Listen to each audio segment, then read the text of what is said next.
वजीर आला सिंध सैयद मुराद अली शाह ने तीसरी बार बतौर वजीर आला सिंध ओहदे का हल्फ उठा लिया। गवर्नर सिंध कामरान डिसोरी ने हल्फ लिया। तकरीब हल्फबरदारी में बिलावल भुट्टो समेत पीपल्स पार्टी की आला क़यादत, समाजी और सियासी शख्सियात ने शिरकत की।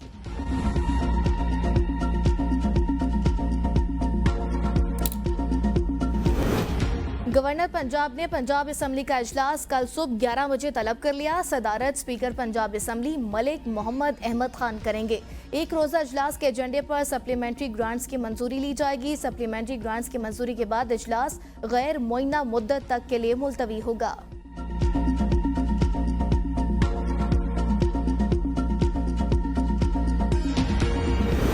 इलेक्शन कमीशन का नए सदारती इंतखाब के लिए 1 मार्च को शेड्यूल और पब्लिक नोटिस जारी करने का ऐलान। आर्टिकल 41 की दफ़ा 4 के तहत सदर पाकिस्तान का इंतखाब आम इंतखाबात के 30 अयाम के अंदर करवाना लाजिम। कागजाती नामजदगी जमा कराने के लिए एक दिन मुकर्रर किया जाएगा।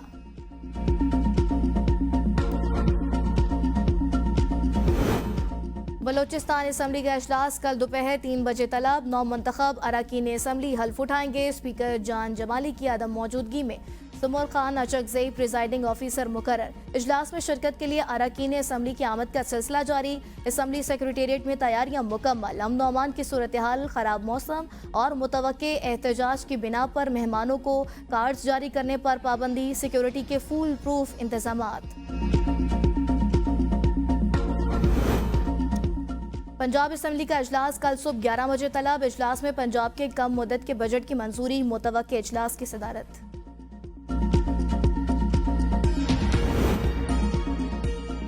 गवादर में कई घंटों से वक्फे से मूसलाधार बारिश। तूफानी बारिश के बायस पानी घरों में दाखिल हो गया। सैलाबी सूरत हाल। कमान रोड और माशकेल दलबादीन चागी से जमीनी राबता मुनक़ता।